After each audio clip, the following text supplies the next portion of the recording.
on va faire l'exercice d'exposer une méthodologie de traitement des vracs numériques avec d'une part l'expertise d'XDMAT sur les aspects conseils, accompagnement, méthodologie, et d'autre part l'expertise d'Everteam en tant qu'éditeur de logiciels avec ses technologies et ses outils d'analyse, de traitement et de gouvernance des vracs numériques.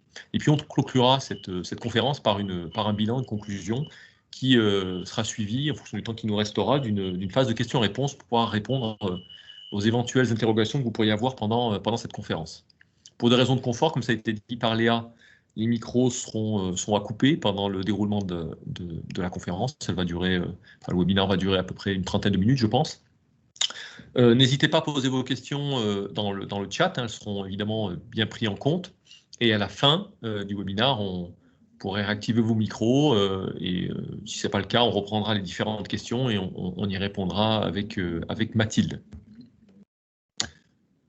Aujourd'hui, pour cette conférence, est présent Mathilde, que je vais laisser se présenter. Donc bonjour à tous, à mon tour de vous remercier d'être présent à ce webinaire qu'on présente avec Nourdine. Donc rapidement, je suis Mathilde Ferré, consultante en dématérialisation et archivage électronique chez XDMAT depuis un peu plus de 3 ans maintenant.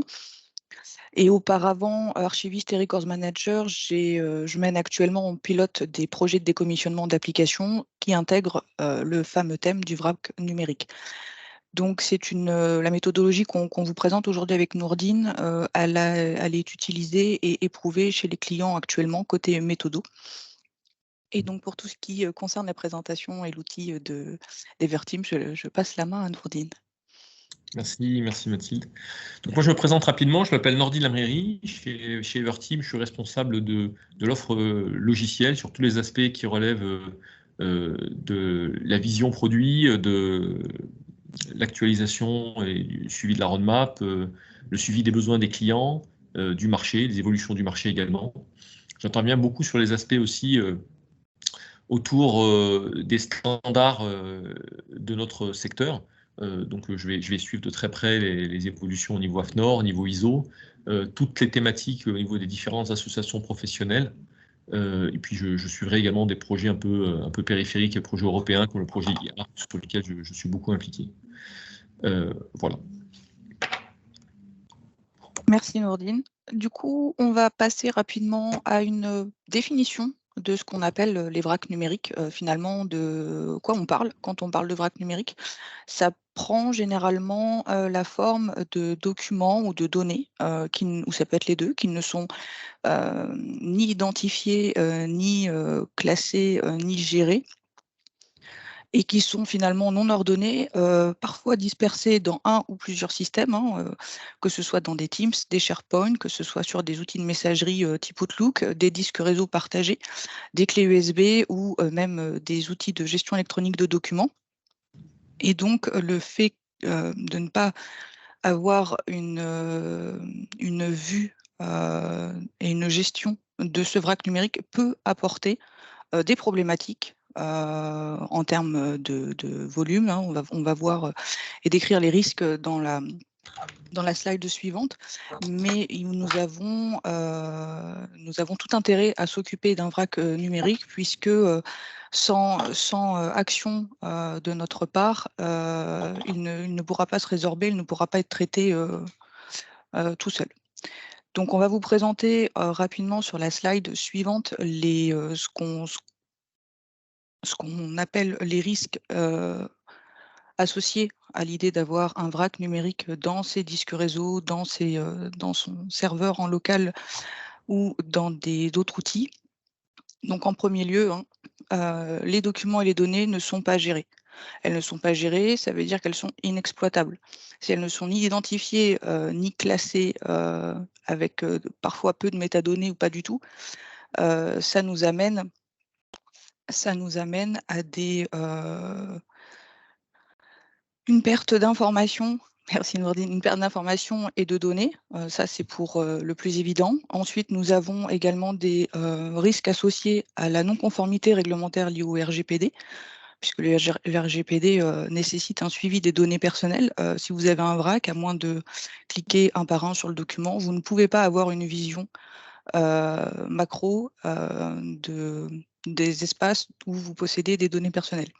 Un temps de recherche de l'information accru pour le collaborateur, ce qui induit une perte de temps. Et la perte d'information, ça peut se traduire à la fois sur une mauvaise action effectuée sur les documents, dans le doute, on supprime tout, ou parce qu'on ne va pas aller chercher l'information, on a quand même cette perte d'information pour les équipes métiers ou qui traitent la donnée.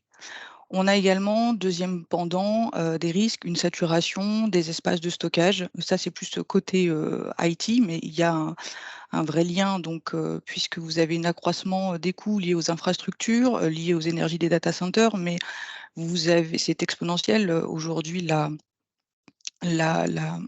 donnée et l'information et à un coût, même ne serait-ce qu'en gestion d'année en année, qu'en termes d'outils. Et évidemment, il y a un impact environnemental qui est derrière. Au-delà de ça, ça induit des risques juridiques. Si vous avez des auditeurs et que vous n'êtes pas capable de retrouver l'information qu'ils demandent, ça induit une possible amende ou une action corrective à mettre en place.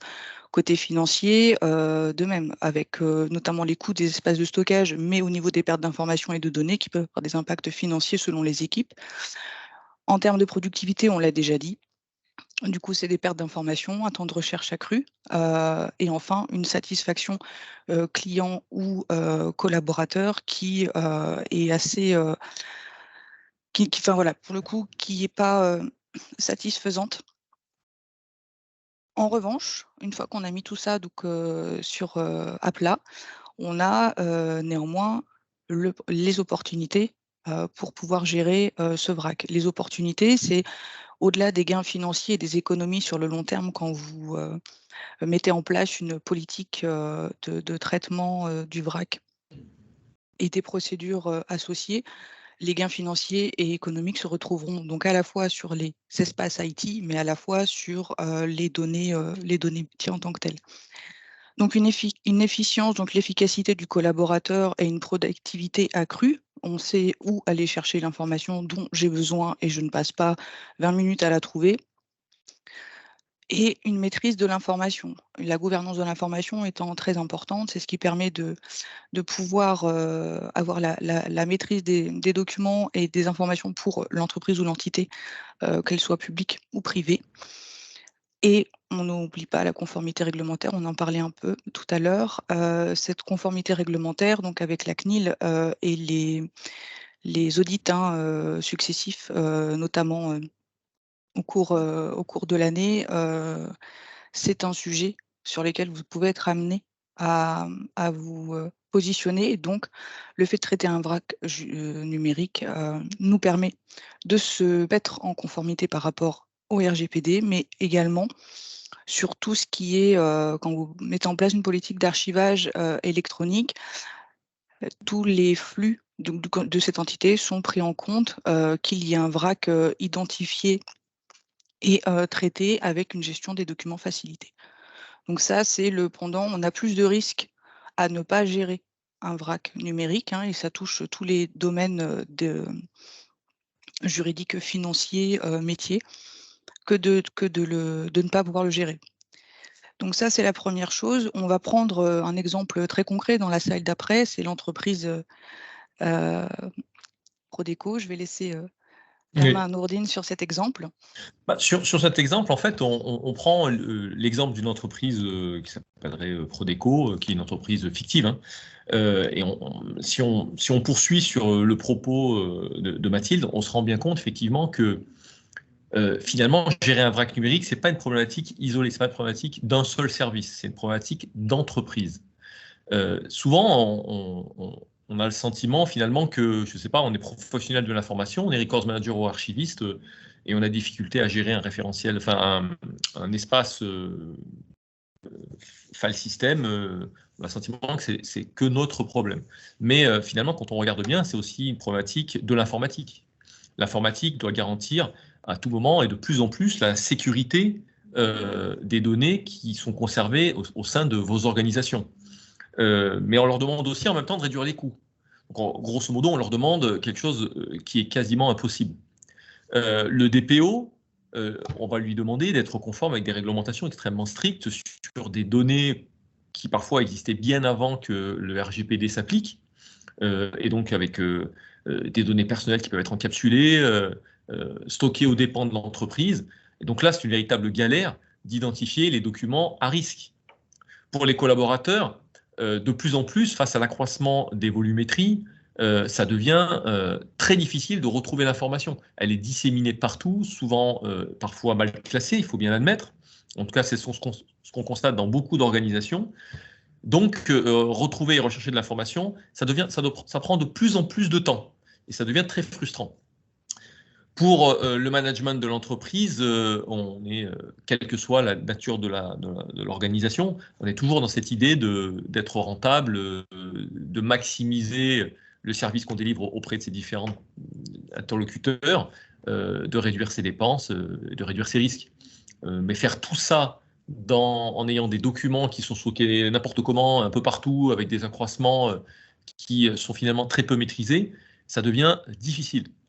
Les équipes métiers ont de plus en plus de mal à répondre aux clients et finissent par de moins en moins y arriver. Et pour le professionnel de l'information, archiviste, records manager, souvent une des missions clés, ce n'est pas la seule, mais une des missions clés, c'est de prouver la transparence, l'honnêteté, la licéité de l'entreprise dans sa démarche de destruction et, de manière plus générale, de pilotage du cycle de vie de l'information pour ne garder que le nécessaire, supprimer le moment venu en préservant, le cas échéant, la mémoire de l'entreprise. Et ça devient également, particulièrement dans les vracs numériques, très compliqué. Donc, lorsqu'on a du vrac numérique et dès lors qu'on prend conscience que l'information est partout et pas uniquement dans notre SAE, on est confronté inévitablement à gérer les vracs. Alors, soit on met la poussière sous le tapis, soit finalement on prend à bras le corps le problème. Ça devient le cas aujourd'hui. On est passé à une époque où il n'est plus possible de mettre la poussière sous le tapis concernant le sujet des vracs numériques. Les volumes sont trop importants. La pression réglementaire est beaucoup trop forte. Les attaques de cybersécurité ne font que croître année après année, même si sur 2022, je crois qu'il y a eu une petite accalmie par rapport à 2021. Enfin bref, on est sur un paradigme nouveau sur lequel les entreprises maintenant doivent impérativement se pencher. Et c'est pour cela qu'on propose aujourd'hui avec Nourdine une méthodologie standard qui est déjà appliquée auprès de nos clients actuellement et qui regroupe 4 grandes étapes et qui sont applicables à tous les contextes de vrac numérique, quelle que soit l'organisation. Donc en premier lieu, il s'agit d'analyser. La première étape avant toute chose, c'est d'analyser le vrac, donc en faisant un diagnostic, en posant à plat, en regardant les volumes, en regardant les doublons, en regardant les formats, le nommage, est-ce que c'est classé, est-ce que c'est identifié, est-ce qu'il y a des métadonnées associées. On va également regarder les référentiels et les procédures internes qui sont déjà en place. Est-ce qu'on peut trouver des informations sur une valeur probante de documents ou de données qui seraient présentes dans le vrac? Est-ce que les équipes ont connaissance de ces référentiels ou même des documents à valeur probante présents dans un vrac? Et donc, à l'issue de cette analyse, une fois qu'on a posé à plat et qu'on a regardé dans tous les espaces ce qu'il en était, on fait des points de recommandation et des points d'attention. Donc ça, c'est vraiment macro, au niveau macro, la première étape d'analyse qu'on fait. On ne peut pas de toute façon engager un projet de traitement de vrac si on n'a pas à minima analysé ce vrac. Donc seconde étape, ça nous amène au cadrage. Ça veut dire qu'une fois qu'on a posé tout à plat et qu'on voit, par exemple, ah bah oui, il y a de la donnée personnelle, ah bah là, il y a des documents, ça peut être des documents qui sont gérés qui n'ont pas le même niveau de sensibilité au niveau des collaborateurs, par exemple, qui sont présents. Qu'est-ce qu'on en fait? On voit maintenant comment cadrer et faire un scénario pour cadrer le traitement. Donc une fois qu'on a analysé, on cadre, on définit les modalités de traitement, c'est-à-dire que on met en place où on reprend le plan de classement originel. Est-ce que on fait un traitement à la pièce, donc à la donnée ou au document? Est-ce qu'on fait un traitement au dossier? Est-ce qu'on fait un traitement que sur un seul outil, etc. Ça induit également des sujets sur le format. Est-ce qu'il y aura une conversion de format? Les formats sont il y a 10 ans de ça, les formats voilà, nécessitent peut-être une conversion si la valeur de la donnée ou du document le nécessite, ou que sa durée de son cycle de vie nécessite une conversion de format. Et au-delà de ça, donc côté pratico-pratique, on va s'attaquer aux aspects de planning, de méthodologie en tant que telle avec les différents services impliqués, les outils qui sont à la disposition donc soit des collaborateurs et comment on fait les modalités de contrôle après coup. Ça veut dire qu'ok, on a fait une réunion de cadrage, on fait un cadre pour le traitement et après. Donc une fois que tout ça c'est décliné dans cette phase-là, on peut passer à la phase traitement. Puisque la phase traitement, c'est le pendant applicatif de cette phase de cadrage. Là, on va aller dans le cœur du sujet et on va faire l'outil, en tout cas, nous, au niveau méthodologie, on va appliquer stricto sensu ce qu'on a cadré dans la phase précédente. Donc, on va pouvoir identifier les documents éliminables, donc faire des propositions d'élimination, faire un reclassement, éventuellement enrichir les métadonnées si besoin, faire les constitutions de SIP pour des versements, par exemple dans le SAE. Ça peut être aussi sur le fait de, s'il y a une grosse volumétrie sur des choix sur un prestataire qui effectue des contrôles qualité. Ça peut être également sur des phases de recettes et de tests techniques pour savoir si entre l'existant et la cible, le traitement est efficient. Une fois qu'on a fait ce traitement, on pourrait se dire qu'on est à la fin du projet, mais ce serait oublier la 4e étape qui est de prévenir. C'est-à-dire qu'une fois qu'on s'est engagé à analyser et à traiter, on est censé ne plus avoir le vrac numérique identifié au départ. Néanmoins, ça peut revenir très très vite. Si vous êtes beaucoup à utiliser par exemple des disques réseau partagés, chacun de vous ayant une convention peut-être de nommage différente, une utilisation à des moments différents, votre propre arborescence. Donc, une fois qu'on a traité, il faut qu'on prévienne. Il faut qu'on fasse cette action de prévenir. Et cela passe par des actions de gouvernance de l'information et de politique d'archivage harmonisée. C'est vraiment l'étape idéale pour vraiment revoir les référentiels, les procédures internes, élaborer de nouvelles procédures si besoin, sensibiliser aux bonnes pratiques via des supports de communication, via des réunions, via un accompagnement également. Et puis, il y a les aspects de formation qui peuvent passer par du e-learning. Grosso modo, voici les 4 grandes étapes qu'on vous détaillera après dans les slides suivantes, mais c'est la méthodologie qui est appliquée aujourd'hui et qui se combine très très bien avec l'outil Discover. Si on poursuit sur concrètement comment tout ça pourrait s'articuler, on va regarder rapidement sur la première étape, la phase d'audit, qu'on pourrait appeler l'analyse initiale ou l'audit initial, comment tout ça pourrait fonctionner. Dans le cas d'un outil comme Everteam, comment on va procéder? On a une brique qui s'appelle Everteam Discover, qui est en fait une brique d'analyse de vrac numérique qui est capable de se connecter à différents types de vrac. Ça peut être un disque réseau partagé, ça peut être un système métier comme SAP ou un autre type de système métier, type ERP ou CRM. Ça peut être une messagerie, alors messagerie Exchange, on-premise ou même Office 365. Hein. Ça peut être du SharePoint. Ça peut être du SharePoint on-prem ou ça peut être du SharePoint également online. OK ? Donc, comment va fonctionner l'outil? On va aller directement dedans pour essayer d'illustrer un peu le propos. On va relancer mon avis URL, on va se connecter, on va se mettre en plein écran. C'est un outil qui, par nature, est vide. C'est une coquille vide. Et lorsque vous vous connectez à l'outil, la première chose à faire, c'est finalement de définir des espaces de données, donc des vracs numériques sur lesquels vous voudriez vous connecter. Dans mon exemple, je me suis connecté à plusieurs types de vrac, un Exchange Online, un SharePoint Online, le SAE d'Everteam et puis un serveur de fichiers. Okay. Si je clique sur une de ces sources, le système m'indique les paramètres qui me permettent de connecter à cette source, m'indique les actions que je vais réaliser dessus et le niveau d'analyse. Le produit permet d'offrir différents niveaux d'analyse. Soit j'analyse le vrac numérique en m'arrêtant au niveau 1, c'est-à-dire j'analyse uniquement les propriétés, le nom des fichiers. Soit je vais jusqu'au niveau 2. Dans ce cas-là, je vais analyser également et extraire le contenu textuel des fichiers. Soit je vais jusqu'au niveau 3. Et dans ce cas-là, je vais essayer de détecter des données remarquables, des données qui sont importantes pour moi dans le fichier.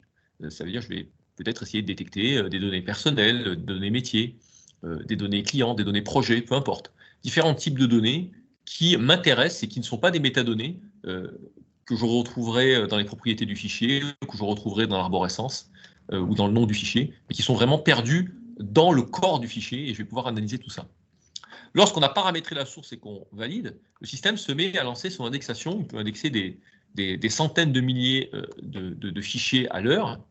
Et contrairement à des outils qu'on peut trouver sur le marché, l'outil Discover va ensuite automatiquement analyser sans qu'on ait à intervenir et va vraiment analyser en temps réel les données là où elles se trouvent. Okay. Donc là, je retrouve en fait 3 espaces, le connecteur SharePoint, la partie SAE et le serveur de fichiers. Alors, j'ai beaucoup de fichiers dans mon serveur de fichiers, j'en ai presque 6000, bon, c'est pas énorme, mais dans mon exemple, c'est là où j'en ai le plus. Ça représente un demi-giga. Là, j'ai une cinquantaine de fichiers dans mon SAE, et puis j'ai une vingtaine de fichiers dans mon SharePoint. Dans tous les cas, je peux naviguer dedans comme si j'étais dans l'arborescence de ces différents vracs. Et j'ai un affichage automatique qui m'est fait des principales données reconnues. Donc, je vais pouvoir assez facilement obtenir des informations qui auront beaucoup de valeur pour moi. Par exemple, si je vais sur le tableau de bord assainissement, il va me décomposer les fichiers par taille. Je vois les fichiers qui font moins d'un méga, j'identifie ceux qui sont un petit peu volumineux. J'ai la répartition des fichiers par format. J'ai la répartition des fichiers par date de création, par dernière modification, dernière consultation. Okay. J'ai la possibilité même d'aller plus loin. Alors, des tableaux de bord, on peut en créer un certain nombre. Hein. Le système va extraire énormément d'informations et toutes ces données sont dynamiques. Elles sont vraiment basées sur les données réelles. Donc, on n'est pas juste sur un tableau de bord statique. Si je ne m'intéresse, par exemple, qu'au serveur de fichiers, je sélectionne le serveur de fichiers et il me recalcule mon tableau de bord uniquement pour le serveur de fichiers. Si je ne m'intéresse qu'aux fichiers qui font moins d'un méga, enfin, ou les fichiers qui sont au format PDF, il va automatiquement ne s'intéresser qu'aux fichiers qui sont au format PDF et me dire exactement où ces fichiers se trouvent. Okay. Si ce filtre PDF ne m'intéresse plus, je l'enlève. Donc on est vraiment sur une vision dynamique et en temps réel de ce qui se trouve réellement dans mon vrac numérique. Là où c'est intéressant, c'est que je peux aller plus loin. Je peux vraiment venir ici et voir les fichiers du vrac. Me dire, je vais m'intéresser par exemple aux fichiers qui se trouvent dans ce répertoire de mon vrac numérique. Okay. Et je vais pouvoir chercher le terme contrat.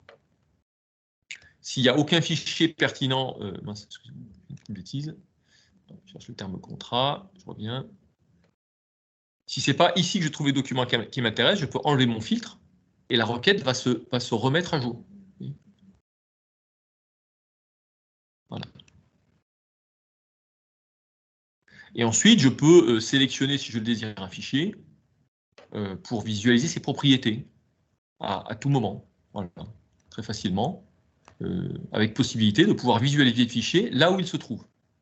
Donc en fait, là, le fichier que je consulte et les métadonnées que je vois, c'est un fichier qui est dans un disque réseau partagé quelque part. Et je le vois comme si, finalement, j'étais dans un système de jet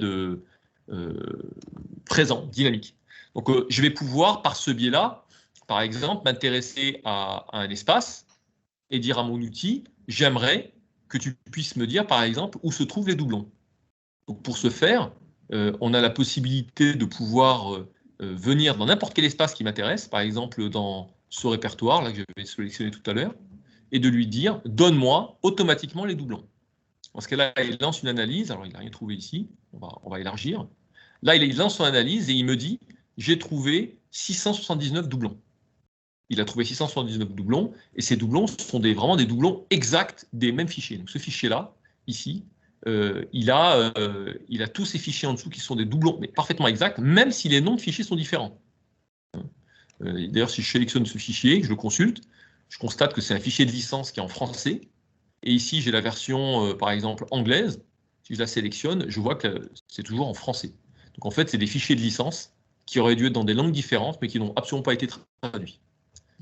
Donc ça, je vais pouvoir détecter les doublons. Je vais pouvoir également détecter des niveaux de risque. Les niveaux de risque que je vais pouvoir détecter assez facilement, c'est par exemple que le système va être capable de me donner automatiquement, par exemple, les fichiers qui ont dépassé une certaine durée de conservation. Ou il va être capable de me donner, on va le voir ici, si je reviens en général, on a des sondes qui permettent de m'indiquer le ratio de données personnelles que j'ai dans mon système. Il va me dire, dans tous les documents qu'il y a dans la base,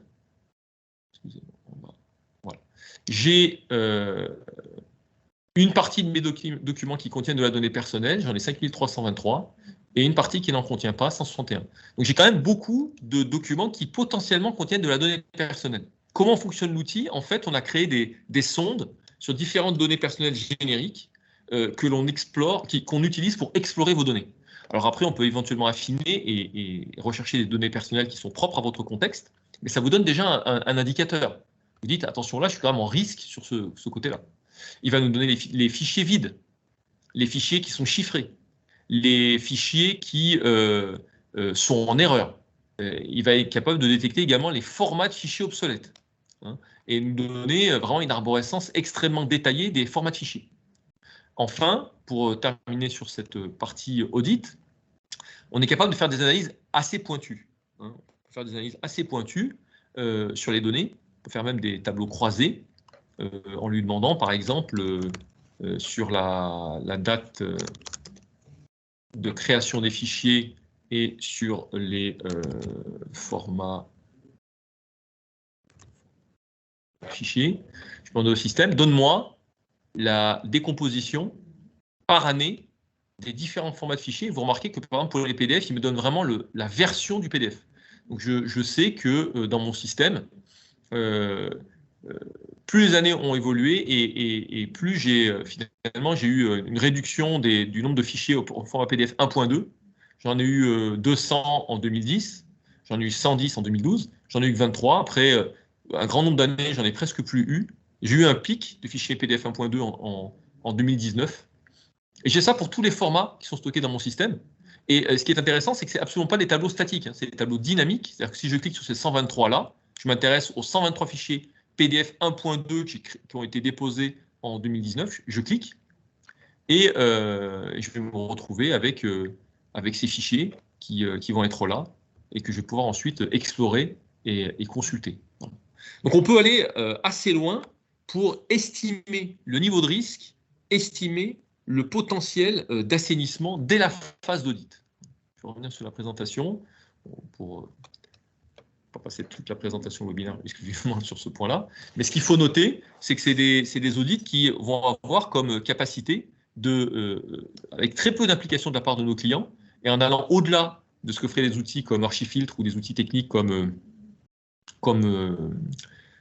TreeSize, de pouvoir vraiment proposer des indicateurs de risque et des indicateurs d'assainissement basés sur des critères assez pointus.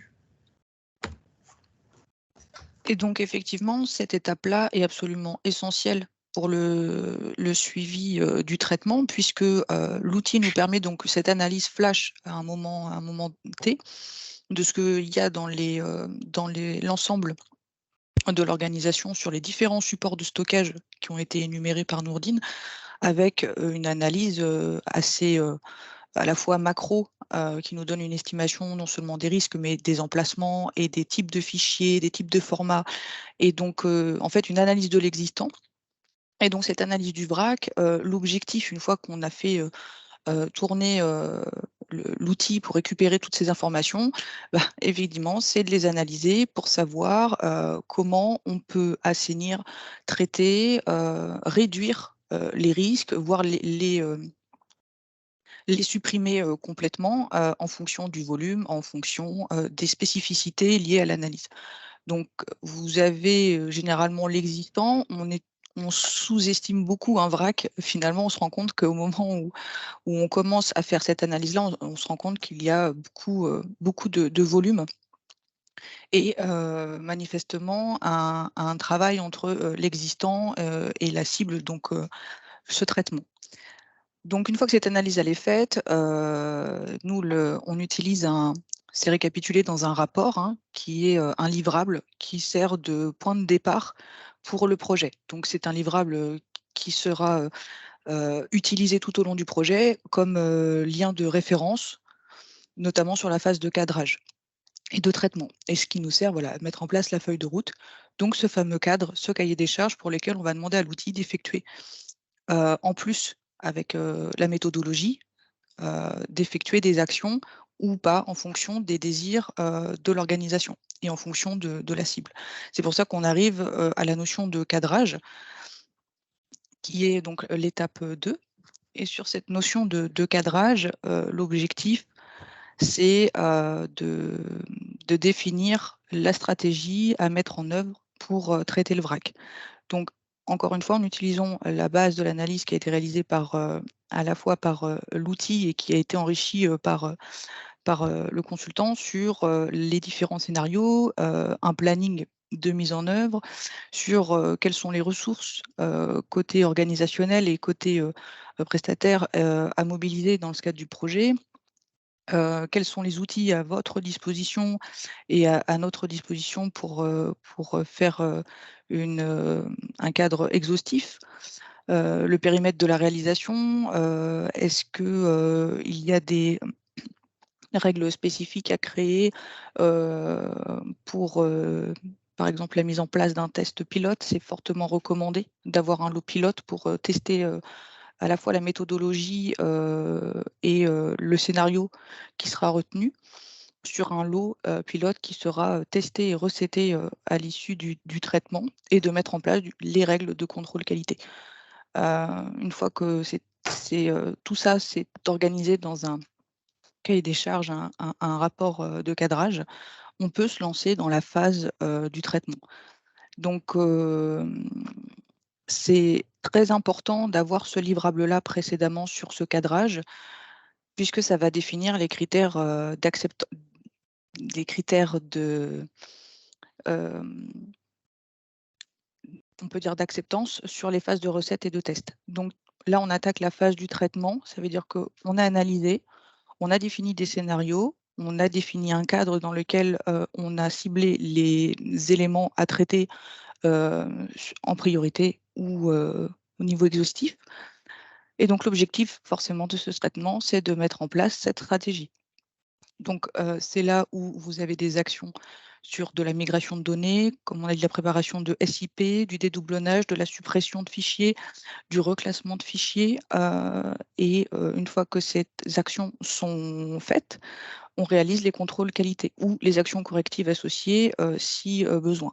Donc on va faire les tests techniques, on va faire les tests de recettes, on va vérifier que sur le lot pilote, l'ensemble des besoins qui ont été mis sur le rapport de cadrage est en adéquation avec cette phase-là. Une fois que les contrôles qualité sont effectués, on peut, donc par un échantillonnage ou directement en prenant un temps sur différents supports, différents types de fichiers ou de documents, on met en place des actions correctives si besoin, mais normalement, si la phase de cadrage est bien faite et que le traitement correspond à cette phase de cadrage, on peut supposer que le traitement est terminé et qu'on peut passer à l'étape suivante qui est la phase prévenir. Entre-temps, du coup, Nordine, si tu peux nous montrer le traitement en tant que tel effectué par Discover. Tout à fait, tout à fait. Donc, on a vu dans l'étape d'avant comment on pouvait auditer effectivement un vrac numérique avec l'outil Discover. Comme l'a expliqué Mathilde, ensuite, il va y avoir un certain nombre d'étapes où on va vraiment s'interroger sur comment agir finalement sur ces vracs numériques et puis surtout dans quel objectif.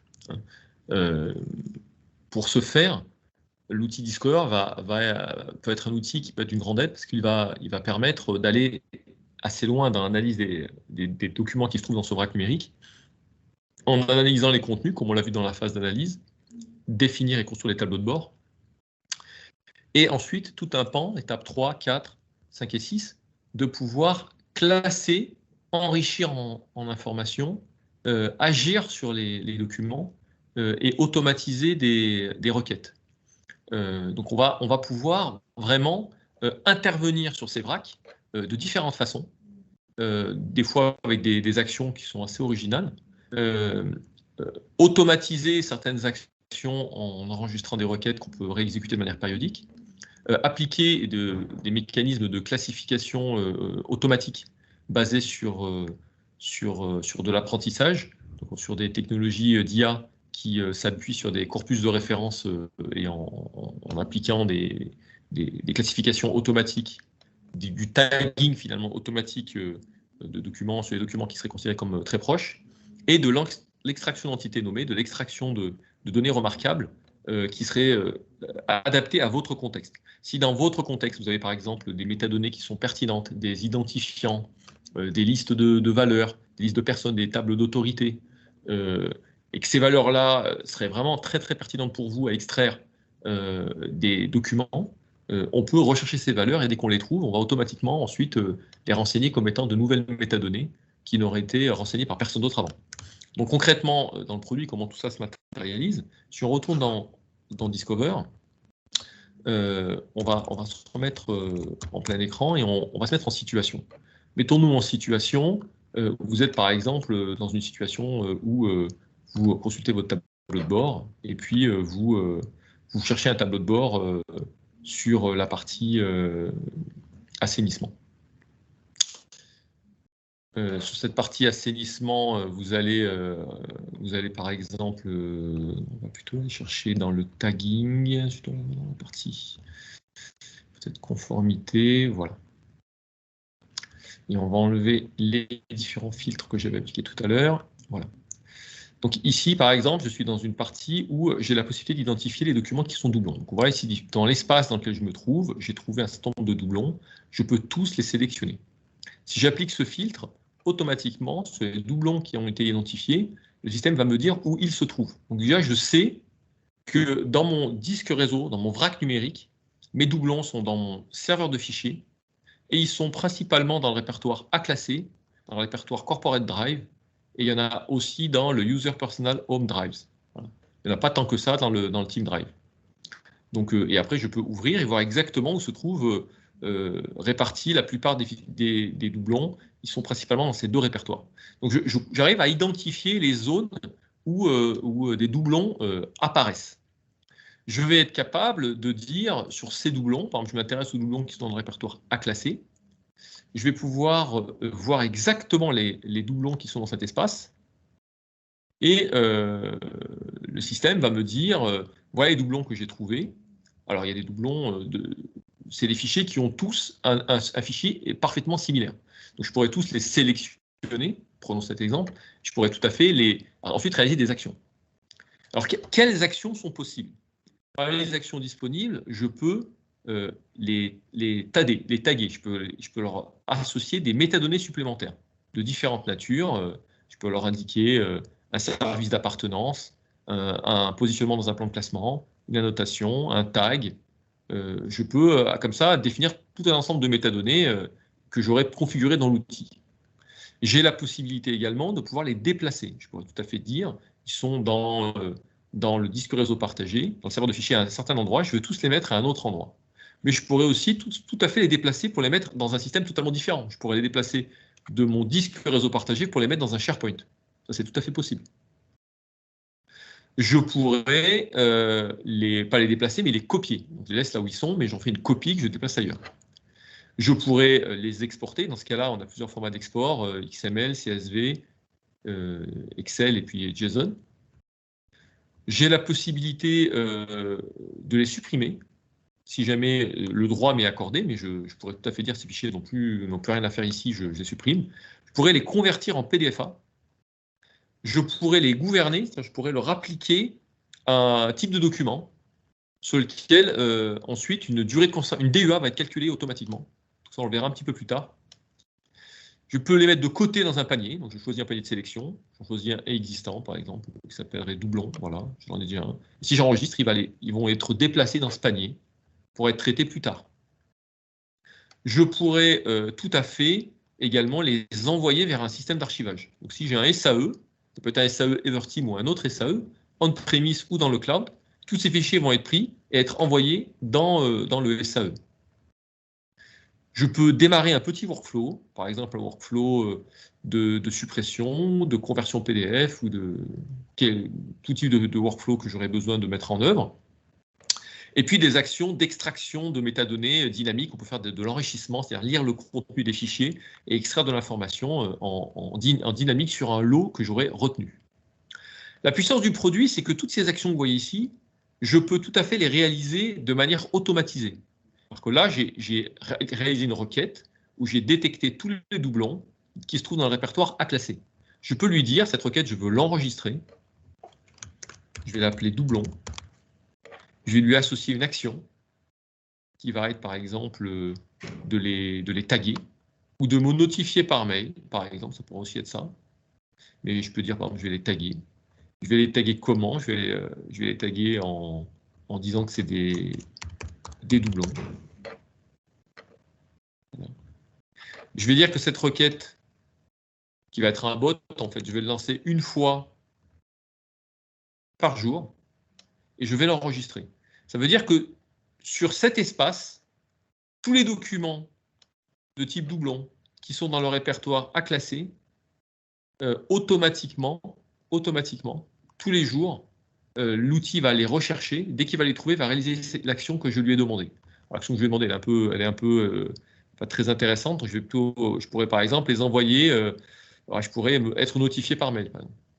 Dans ce cas-là, je peux compléter le mail que je veux recevoir. Et donc, à chaque fois qu'un nouveau doublon va être identifié dans ce répertoire, je vais être notifié par mail.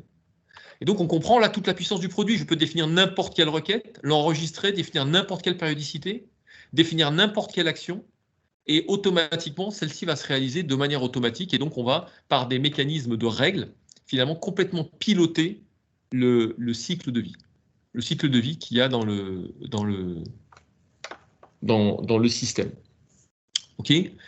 Parmi des actions également possibles de traitement, on a la possibilité de pouvoir réaliser des OCR sur les images. On a aussi la possibilité, je ne l'ai pas évoqué tout à l'heure, mais d'appliquer aussi la détection de doublons proches, qui est une fonctionnalité extrêmement puissante du produit. La détection de doublons proches, c'est une fonction qui permet de détecter des doublons qui sont proches à 80-90%. Ça peut permettre de détecter, par exemple, les différentes versions d'un document. Quelque chose d'assez difficile à faire, hein, c'est de détecter, par exemple, quelle est la dernière version d'un fichier pour éviter que les utilisateurs utilisent la mauvaise version. Donc ça, l'outil pourrait tout à fait le faire. Voilà. Et on peut également réaliser des actions d'enrichissement et des actions de traitement et de classification automatique en utilisant des technologies qu'on appelle des catégoriseurs ou des classifieurs. Alors, je ne l'ai pas configuré ici, mais on peut créer la catégorisation automatique par des règles. C'est ce qu'on a vu à l'instant quand j'ai créé mon petit composant basé sur une requête, une action et une périodicité. Mais je peux aussi faire une classification automatique par apprentissage, dans ce cas-là, qui va permettre de classer automatiquement les documents en fonction de leur proximité avec des documents qui auraient déjà été typés. Si j'ai déjà des documents qui sont considérés comme des factures, s'il trouve un PDF inconnu qui ressemble beaucoup aux factures, il va automatiquement dire ce document est une facture, sans que vous ayez rien à faire. Donc ça, c'est aussi une fonction extrêmement puissante du produit. J'en resterai là sur la partie traitement et puis on pourra le réévoquer ensuite sur les phases de questions-réponses. Donc effectivement, on voit vraiment toute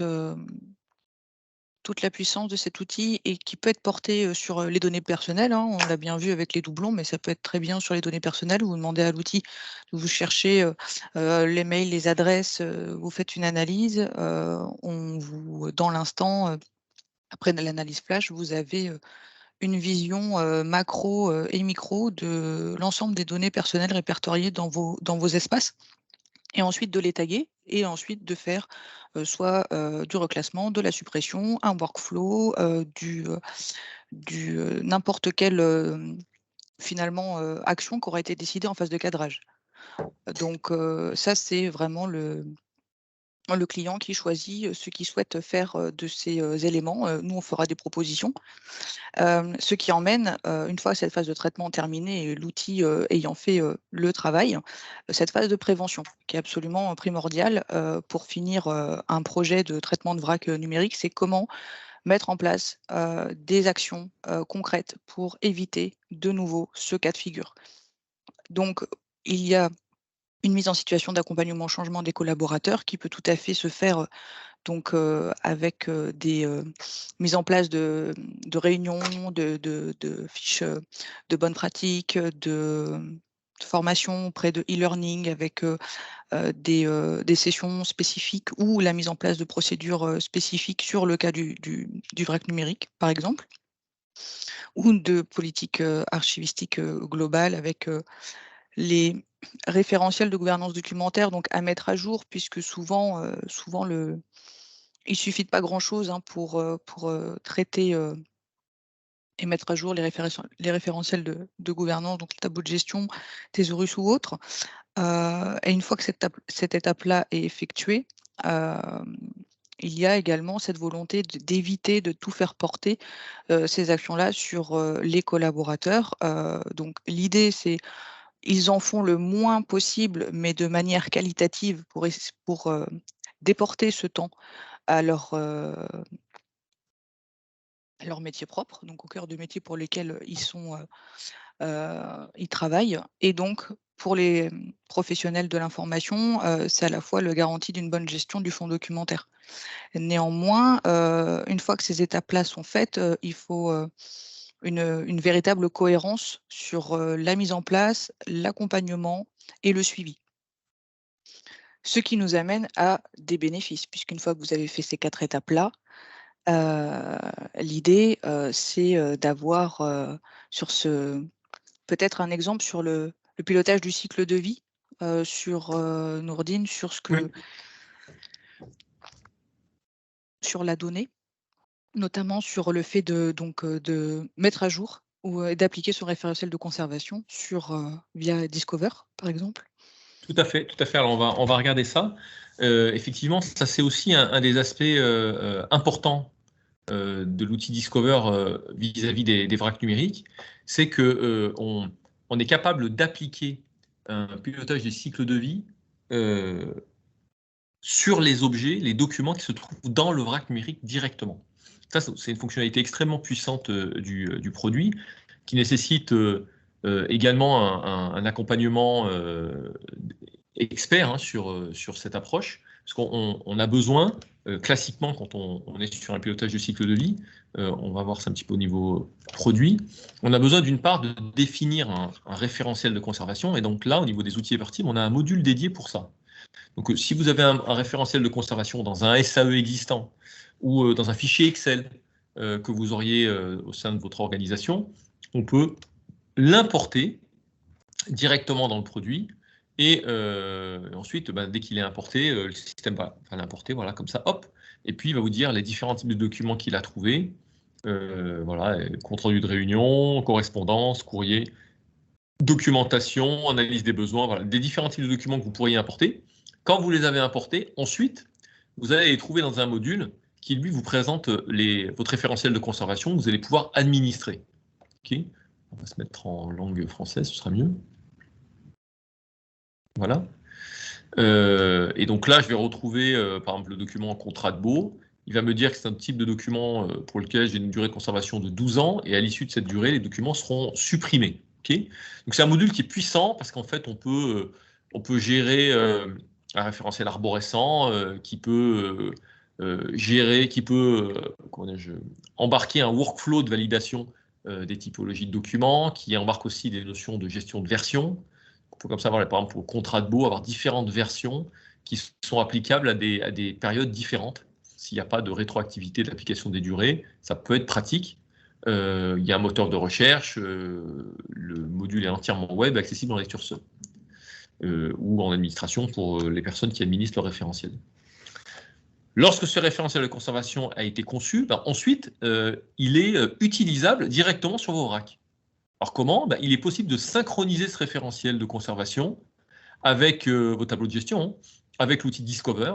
Et ensuite, l'outil Discover va être capable, en fait, d'appliquer et de suivre les durées de conservation des documents qui se trouvent dans vos vracs. Juste avant de vous le montrer, je vais juste rapidement évoquer le point qu'avait évoqué Mathilde tout à l'heure. C'est vrai que j'avais oublié de le faire et c'est important. On détecte, comme je l'avais dit, bien entendu, les données personnelles, on le voit ici, et on détecte même le détail des données personnelles pour les différents fichiers. Donc on est vraiment capable, dans tout ce qui relève de la conformité RGPD, et particulièrement du sujet du maintien en conformité, on est vraiment capable d'aider les entreprises à s'assurer que les données qui sont dans leur vrac restent alignées avec les obligations de l'entreprise au regard du registre de traitement qui est défini par l'entreprise au sens RGPD du terme, j'entends. Voilà. Ça peut aussi être utile pour aider à répondre aux questions des ayants droit, aux requêtes des ayants droit. Donc c'est un outil qui peut être très pratique sur ces aspects-là. On ne va pas rentrer plus dans le détail, mais par exemple, si je m'intéresse aux documents qui contiendraient un email, il y en a 10, je les sélectionne. Alors c'est 10 documents qui contiennent un email dans le répertoire à classer, c'est ce que j'ai ici. Je peux venir ici, il va me montrer les 10 documents concernés, je vais pouvoir cliquer dessus, je vais pouvoir visualiser le document PDF, bien sûr, mais il peut être relativement long et je vais avoir beaucoup de difficultés à trouver où se trouve le fameux mail qui a été éventuellement détecté. Et donc là, l'outil est capable de me dire, je peux te montrer le texte de cet email, donc en mode vraiment investigation, et dans ce mail, je vais pouvoir t'aider à détecter les 2 mails. 2 mails ont été trouvés, c'est ces 2-là. Et si je clique dessus, automatiquement, il rebondit à l'endroit dans le texte où le mail a été trouvé. Donc, une fois ici, et l'autre mail était là, une fois là. Voilà. Donc c'est un outil qui peut être extrêmement puissant aussi pour auditer vos contenus existants. Voilà. Ça étant dit, on va revenir sur la gestion du cycle de vie. Sur la gestion du cycle de vie, on a un tableau de bord dédié. Donc en tant que tableau de bord, c'est le tableau de bord gouvernance qu'on a ici. Et on va voir que l'on a une visibilité. Alors on va enlever les filtres parce que c'est un peu trop restrictif. Je ne clique pas au bon endroit là. Attendez. Ici. Voilà. Le bord gouvernance. On va laisser charger. Alors, Noureddin et Mathilde, je me permets juste d'intervenir. Nous avons beaucoup de questions dans le chat. D'accord, il est 15h25, donc voilà. Ouais, merci beaucoup. Si on veut avoir le temps de répondre aux questions sans déborder trop. Très bien. Donc merci, là, on a les différents types de documents qui ont été détectés. On retrouve les contrats de baux que je vous ai montrés tout à l'heure. On a une prévision des dates d'élimination prévues. Donc ça, c'est une fonction qui est quand même très puissante. Le système nous dit les documents qui seront candidats à la suppression en 2025, en 2029, en 2030, en 2031 et après. Si je choisis contrat de baux, il va me donner quelque part le planning d'élimination que de ce type de documents directement ici. Et ce qui est intéressant, c'est qu'après, je peux même aller ici. Je n'ai que les documents de type contrat de baux. Je peux venir ici, cliquer et voir dans les métadonnées les différentes données de gouvernance qui ont été enrichies par Discover, qui complètent en fait les métadonnées standards qui appartenaient au fichier lui-même. Donc ça, c'est les métadonnées propriétés système classiques qu'on a dans le fichier. Et nous, on les a complétées avec des métadonnées de gouvernance qui automatiquement, lorsqu'on a appliqué contrat de baux, a calculé la date d'élimination prévue. Je ne vais pas aller plus loin là-dessus, mais ce qu'il faut comprendre, c'est que vous pourriez même aller jusqu'à une gouvernance directe des documents qui sont dans vos vracs numériques, proposer des moteurs de recherche directs pour la consultation, suivre l'évolution des données personnelles. Et donc forcément, tout cela nous amène à... On avait le pendant des risques tout à l'heure. Là, pour le coup, avec tout ce que nous a été démontré au niveau de la méthodologie, au niveau des capacités fonctionnelles de l'outil, on a les bénéfices associés. Voilà. Donc en termes de bénéfices, on retrouve un peu le pendant de ce qu'on s'était dit en introduction, c'est-à-dire qu'on va retrouver les documents beaucoup plus vite qu'on ne les retrouvait par le passé parce qu'on a un moteur de recherche extrêmement puissant qui peut rechercher sur plusieurs sources en simultané et avec des métadonnées, des critères de recherche beaucoup plus précis. On va pouvoir faire un suivi des données personnelles qui sera beaucoup plus fin. On va pouvoir aller beaucoup plus loin également dans la réduction des volumes. On va pouvoir gérer le cycle de vie, pas uniquement sur les silos documentaires, mais également dans les espaces qui sont dans les vracs, ce qui permettrait d'identifier par exemple des données, des documents qui ont une grande importance, qui devraient peut-être être déplacés dans un SAE. On va pouvoir, de manière générale, rentrer de plein pied dans une logique de gouvernance globale du capital informationnel, qui est un peu l'objectif aussi lorsqu'on parle du traitement de vrac numérique. C'est de comprendre ce que l'on a et de savoir ensuite comment mieux le gérer. Donc finalement, pour vous finaliser ce webinaire, sur cette dernière slide, vous avez donc la présentation de la méthodologie détaillée utilisée par XDMAT dans ce cas de figure de traitement de vrac numérique, associé à l'outil d'Everteam. Rapidement, on va reprendre les 4 étapes et on finira du coup sur cette slide. Au niveau de l'analyse, donc on récapitule, on a un audit flash fait par Discover, XDMAT analyse les référentiels, les procédures internes et toutes les informations qu'on a pu récupérer grâce à l'outil, ce qui donne lieu à des recommandations et des points d'attention pour l'entité, pour l'organisation. Et cette analyse flash permissive donc par l'outil. Nourdine, je te laisse du coup la main sur... Tout à fait, l'analyse flash, en fait, elle va permettre déjà d'analyser un grand panel de sources, File System, SharePoint, Exchange, des systèmes de gestion, de la donnée, de la base de données, de générer les tableaux de bord en automatique et d'obtenir des indicateurs avec une très faible application des clients. Ce qui est souvent une demande forte, c'est d'obtenir des résultats rapides qui permettent de comprendre le stade où l'entreprise est par rapport à son vrac, avec finalement un niveau d'application minimum. Qui donne lieu, une fois qu'on a fait, du coup, comme on avait dit, qu'on a fait cette étape-là, on définit une méthodologie et les règles applicables sur une feuille de route et on émet également le planning projet avec les ressources associées, le coût, la définition des plans de classement, est-ce qu'il y a du mapping éventuel, les règles de nommage donc, ou des conversions qui ont une importance pour la phase de traitement et la phase de prévention, évidemment en termes de politique de la gouvernance de l'information. On va également, dans cette phase de cadrage, choisir les métadonnées ou de les enrichir ou de... Concernant sur les différents supports, ça peut être sur de la donnée en tant que telle ou sur des documents. On va définir les modalités de contrôle lors des phases de test technique et les phases de recettage, avec également en prime la détermination d'un lot test. C'est très important.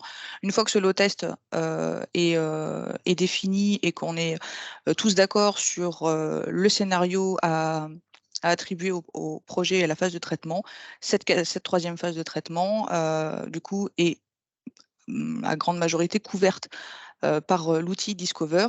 Néanmoins, il y a toute une partie cartographie, mapping, recettes et suivi opérationnel donc, qui est effectuée au niveau méthodologique avec par XDMAT, appuyé évidemment sur l'outil Discover sur la phase de traitement.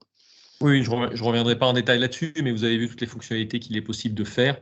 On a vraiment la main, on est vraiment en lien avec les vracs numériques sur lesquels le produit est connecté, ce qui permet de faire des traitements croisés sur l'ensemble des vracs, de pouvoir les enrichir, de pouvoir les assainir, de pouvoir les déplacer de manière dynamique par des traitements égrenés, ciblés ou par des traitements en masse à partir d'une seule et même plateforme. Ce qui nous amène à la dernière étape, prévenir. Donc, on l'a déjà dit, mais la stratégie de la gouvernance de l'information est capitale. Et ça passe également donc, par l'élaboration ou la mise à plat de nouvelles procédures et référentiels, avec un accompagnement évidemment pour l'ensemble des collaborateurs impliqués dans ce projet, avec des formations, qu'elles soient sur e-learning ou classiques. Et ça passe par une sensibilisation aux bonnes pratiques, voire des actions de communication. Et dans tous les cas, l'outil permet également de faire des actions de prévention. Tout à fait. Donc là-dessus, le produit Discover, lui, va vraiment être capable d'étendre finalement votre politique de conservation, votre référentiel de conservation, au-delà finalement du SAE, au-delà des limites que vous aviez par le passé, vraiment en étant capable de l'appliquer, si besoin, directement au sein des vracs numériques. Ça présente plusieurs avantages. Soit ça va permettre d'avoir une action beaucoup plus fine, beaucoup plus précise sur la présence des fichiers dans les file systems, donc garder le temps nécessaire et supprimer le moment venu. Soit ça va permettre d'identifier des fichiers qui sont précieux pour l'organisation et qui ne sont peut-être pas à l'endroit où ils devraient être, soit des documents qui sont à risque et que l'entreprise conserve sans trop se poser de questions et qui nécessiteraient des traitements particuliers pour en réduire le niveau de risque ou la nocivité. Voilà. On va être capable de gérer tout ça. Le dernier point à valeur ajoutée qui peut être intéressant dans cette phase de prévention, c'est que l'outil Discover peut aussi être finalement un moteur de recherche fédéré qui permet rapidement à l'ensemble des collaborateurs de l'entreprise d'accéder plus rapidement aux documents qui sont dans les vracs numériques à partir d'une interface de recherche unique. Voilà, c'est aussi un point qu'on relève parmi les atouts de ce type de technologie. Donc voilà, là, toute cette méthodologie, c'est à la fois l'expertise d'XDMAT qui apporte sur la méthodologie le lien avec l'organisation, tous les procédés et les règles archivistiques, plus toutes les capacités liées à l'outil d'Everteam qui nous permet de faire un traitement. Et donc cette fameuse méthode simple et outillée de traitement et de gestion d'un vrac numérique. On a un petit peu dépassé. Oui. Oui, alors je vous propose de passer aux questions. Pour les personnes qui doivent nous quitter, puisque c'était 15h30 au départ, bon, c'est un sujet qui est riche, donc voilà, c'est normal qu'on ait un peu dépassé. Il y aura le replay, il suffit de m'envoyer un mail et je vous envoie le replay et le support de présentation avec grand plaisir. Donc voilà, vous pourrez réécouter la fin avec les réponses aux questions. Alors, si ça vous va, Noureddine et Mathilde, je vous lis les questions. Les premières questions, je les prends dans l'ordre, il y en a eu pas mal. Alors, la première question, c'était de monsieur. Bienvenue.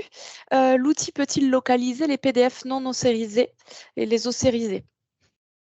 L'outil il peut détecter des PDF. Alors, il peut convertir des PDF images en PDF. Il peut faire de l'OCR sur des PDF images. Enfin, je vais répondre exactement parce qu'en fait, la manière dont notre produit va fonctionner par défaut, c'est qu'il va détecter des documents qui sont des PDF images et il va automatiquement extraire le texte pour être capable ensuite de pouvoir le traiter dans notre outil. Okay ? Si on veut le convertir, si on veut convertir le fichier en PDF texte, ça, on peut aussi le faire, mais on doit ajouter dans l'architecture du logiciel une brique externe, une brique ABI, qui réalisera la conversion en PDF texte. Dans la plupart du temps, ce qu'on nous demande surtout, c'est de récupérer le texte du PDF image pour pouvoir ensuite faire de l'analyse dessus, de l'extraction, de la recherche, tous les éléments que je vous ai montrés juste avant. Alors, les deux questions suivantes concernent les doublons. Alors, on a la question sur quelles données se base la recherche des doublons? Et après, on a la question peut-il supprimer les doublons? Il peut, je peux déjà répondre à la deuxième question, parce que la réponse est... Oui, je pense qu'il y a eu des réponses entre-temps à ces questions. Mais... Oui, on peut supprimer les doublons, donc ça c'est certain, on peut les déplacer, toutes les actions que je vous ai montrées sont possibles sur les doublons. Comment les doublons sont détectés? En fait, le produit permet de détecter 3 types de doublons. Il permet de détecter ce qu'on appelle les doublons exacts. Donc là, c'est des doublons qui sont basés sur l'ensemble du binaire. Le nom du fichier, les propriétés du fichier, le contenu du fichier. Donc c'est deux fichiers qui sont parfaitement identiques, qui ont les mêmes propriétés, le même nom, le même contenu, au pixel près. La deuxième catégorie de doublons, c'est les doublons de contenu. Le fichier ne va pas s'intéresser, notre outil ne va pas s'intéresser à l'enveloppe, ne va pas s'intéresser au nom du fichier et à vos propriétés. Il va extraire le texte et détecter des fichiers qui ont exactement le même contenu textuel. Donc on peut avoir des fichiers qui ont des propriétés différentes, éventuellement des noms différents, mais leur contenu textuel est parfaitement identique. Donc là, c'est des doublons de contenu. La troisième catégorie de doublons, c'est ce qu'on appelle les doublons proches. Les doublons proches, c'est des documents qui ont des termes remarquables identiques. C'est un peu comme le principe de ça parlera aux plus anciens d'entre nous. C'est un peu comme une fiche perforée. Vous voyez, quand vous prenez un document, c'est comme si quelque part, on analyse le document et on détermine les trous qui déterminent l'identité de ce document, les mots les plus pertinents, les plus remarquables pour ce document. C'est un algorithme chez nous qui permet de faire ce travail. Il détermine les termes remarquables de ce document en le comparant avec les mots utilisés dans l'ensemble du corpus. Donc il va déterminer certains mots qui sont vraiment remarquables pour ce document. Et il va comparer les autres documents. Et dès lors qu'il va trouver 2 documents qui ont une fiche perforée, c'est-à-dire des termes remarquables localisés dans le document au même endroit, ou presque au même endroit, il va considérer que c'est des documents qui sont des doublons proches. Alors quel type de doublons peuvent être des doublons proches? Ça va être par exemple la succession des versions d'un document. Un même document qui a été modifié plusieurs fois, donc toutes les versions d'un document. Donc c'est intéressant parce qu'après, les doublons proches, on peut les trier par date, et on va savoir quelle est finalement la dernière version d'un document, ce qui est très précieux parce que les versions antérieures sont des documents extrêmement risqués. Ils peuvent être utilisés par des collaborateurs en pensant que c'est la dernière version, alors que ce n'est pas le cas. L'autre manière de l'utiliser, c'est pour détecter tous les fichiers du même type. Si vous avez, par exemple, 500 factures, vous savez que c'est des factures. Vous avez 1000 fichiers PDF. Et dans ces 1000 fichiers PDF que vous ne connaissez absolument pas, il faudrait cliquer dedans et les regarder pour savoir ce que c'est, le système va vous dire il y en a 250 qui sont des doublons proches des 500 factures que l'on connaît déjà.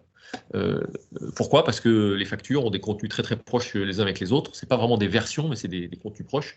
Donc il va détecter que c'est des documents, ces 250 PDF, c'est aussi probablement des factures. Donc ça va vous aider à typer les documents plus vite en détectant en automatique par cette mécanique de doublon proche. Donc voilà les 3 méthodes. Doublon exact, doublon de contenu et doublon par terme remarquable identique qui constitue un peu une fiche d'identité comme une empreinte finalement du document sur la base du contenu. Alors, je passe aux questions suivantes.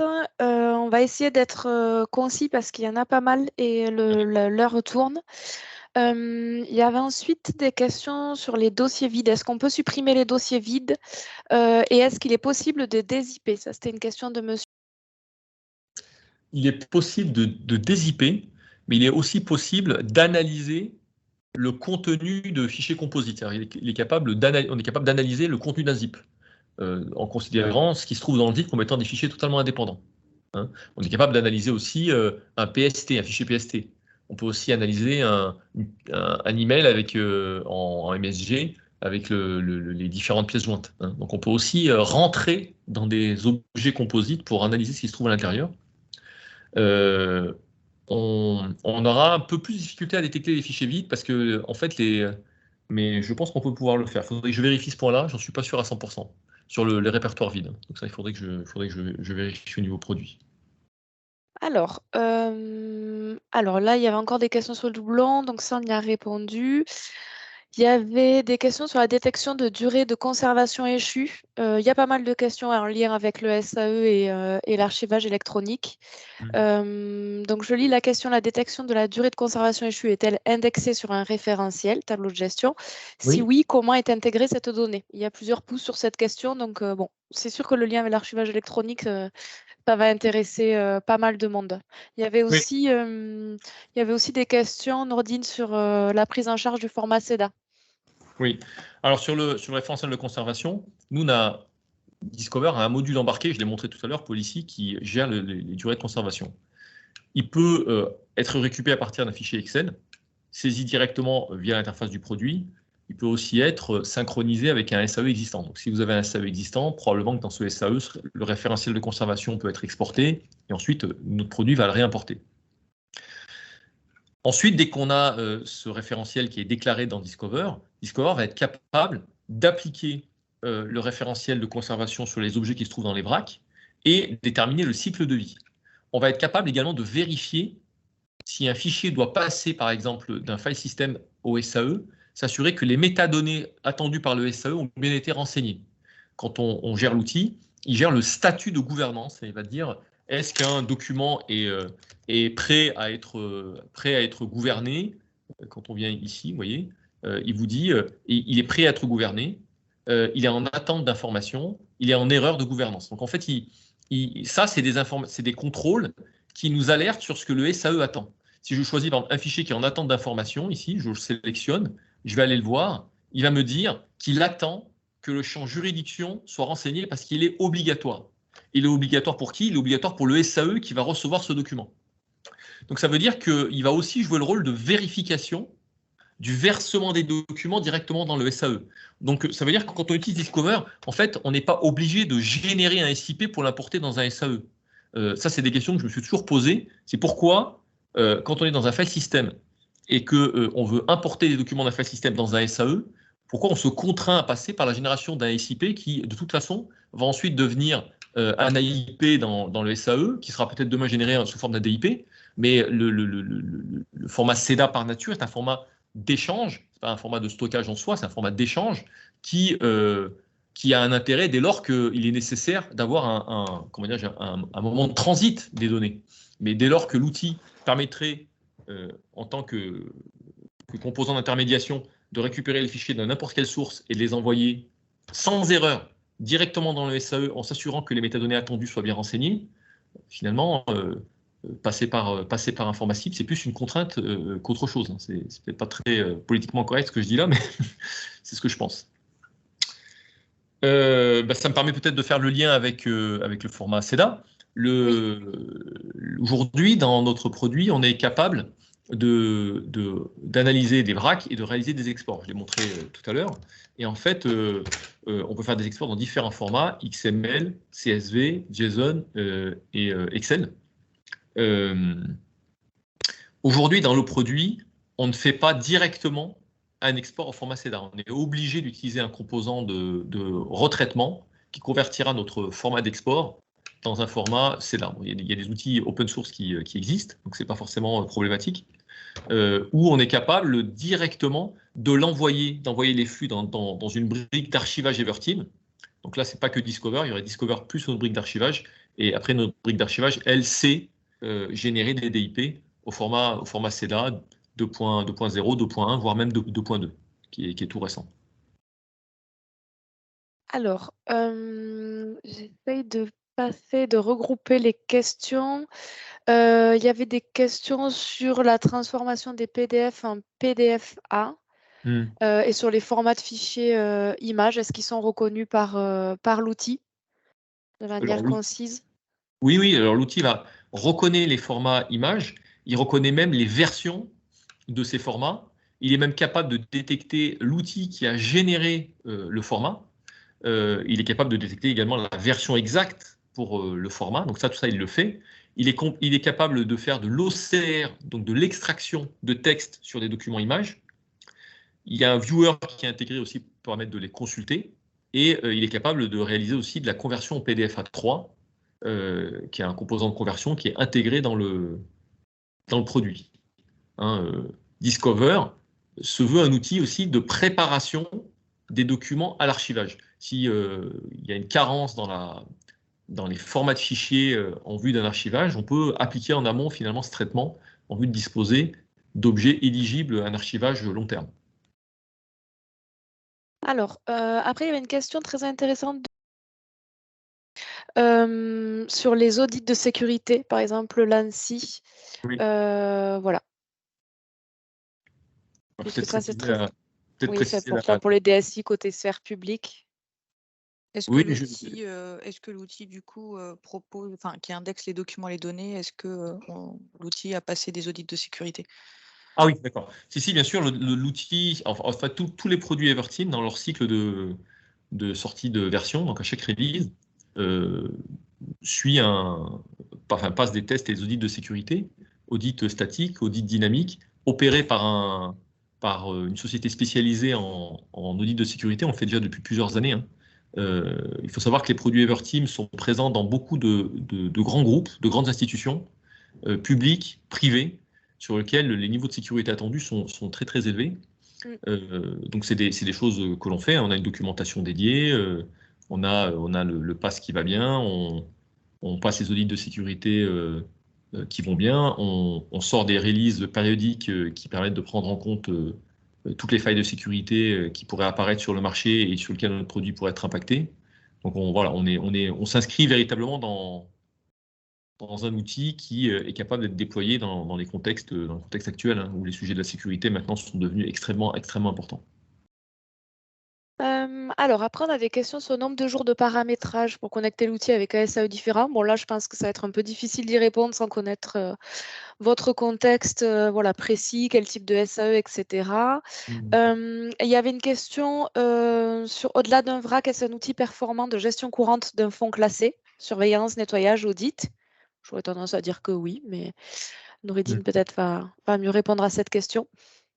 Alors, sur le temps de mise en œuvre, la seule chose que je pourrais dire qui est importante de noter, c'est que la méthodologie et le délai de mise en œuvre n'ont rien à voir avec les outils de gestion documentaire ou les SAE tels qu'on les connaît traditionnellement. Je le sais bien parce que Everteam est aussi éditeur de systèmes de GED et de systèmes de SAE. C'est des systèmes qui se mettent en œuvre beaucoup plus vite, mais avec une approche itérative. Donc on est vraiment dans une dynamique agile. On analyse, on voit le résultat qu'on obtient, on présente et on met à disposition ces résultats auprès des clients ou les clients les obtiennent eux-mêmes par leur propre configuration. Et ensuite, on les ajuste et on les relance. Et c'est cette approche itérative qui permet ensuite d'atteindre le bon résultat. Donc ça peut faire des projets, extrêmement courts. Hein. Ça va dépendre un peu des objectifs qu'on s'est fixés. Ça peut être un projet qui fera moins d'un mois. Ça peut parfois être un projet qui va faire 6 mois. Parce qu'on va avoir beaucoup d'objectifs et on va avoir de très gros volumes. Donc ça va dépendre un peu des cas, mais c'est très différent des projets ECM traditionnels. Léa, tu peux me rappeler la deuxième question? Il y avait c'était par rapport à la gestion quotidienne, en fait, qui est très importante. Donc, la question, c'était, au-delà d'un vrac, est-ce que c'est un outil performant de gestion courante d'un fonds classé? Surveillance, nettoyage, audit. Voilà, question qui a intéressé plusieurs personnes. Oui, voilà. Oui, c'est un bon outil pour ça. C'est toujours pareil. Hein, il n'est pas sur le même positionnement qu'un outil, comme Archifil, par exemple. Je prends cet exemple-là, mais il n'est pas tout à fait sur le même positionnement. Il va beaucoup plus s'intéresser au contenu. Il est quand même dans une logique de gestion courante, mais il ne va pas remplacer l'explorateur. Par exemple, si vous avez un vrac sur explorateur Windows, il ne va pas remplacer exactement ce que fait l'explorateur Windows. Par exemple, dans Discover, on ne créera pas aujourd'hui, alors peut-être demain ce sera différent, mais c'est le cas aujourd'hui. Aujourd'hui, on ne peut pas créer, par exemple, un dossier à partir de l'interface. Ce n'est pas l'usage du produit. Donc, quand on parle d'usage courant, il faut savoir de quoi on parle. S'il s'agit d'assainir, s'il s'agit de rechercher et de retrouver plus facilement, de déplacer des documents pour pouvoir les mettre dans les bons systèmes. Enfin, il faut toujours discuter client par client pour comprendre un peu l'usage qu'ils veulent en faire et voir jusqu'où le produit peut les aider. Alors, donc il y avait encore des questions sur le CEDA. Les fonctionnalités sont-elles complémentaires ou redondantes d'un SAE performant? Donc là, j'aurais tendance à dire complémentaire. Tout à fait, c'est tout à fait complémentaire. Hein. Et en plus, cette complémentarité, nous on la connaît très bien. Enfin, on est éditeur de systèmes d'archivage à valeur probante et on est éditeur de Discover. Donc on n'est pas sadomaso au point de développer 2 fois les mêmes fonctions des 2 côtés. Donc en fait, il y a vraiment une complémentarité, une articulation qui va très très bien avec Discover pour traiter finalement les sujets amont d'un SAE. C'est une attente très très forte de beaucoup de grandes entreprises qui se disent, bon, bah, le SAE, quelque part, on reçoit un peu au dernier moment des flux, et puis on se découvre que les formats ne sont pas bons, que les métadonnées sont incomplètes. Souvent, le SAE ne se charge pas parce qu'il y a beaucoup de choses qui ne vont pas. Et donc, finalement, on essaye de répondre un peu à la promesse de l'ISO 15489, on essaye de remonter un peu le courant et de créer finalement une continuité, une fluidité de circulation de l'information du VRAC jusqu'au SAE. Donc, dans le produit, par exemple, on ne propose pas une intégration directement avec notre produit. On propose une intégration avec ce qu'on appelle Ah mince, j'ai fermé la fenêtre.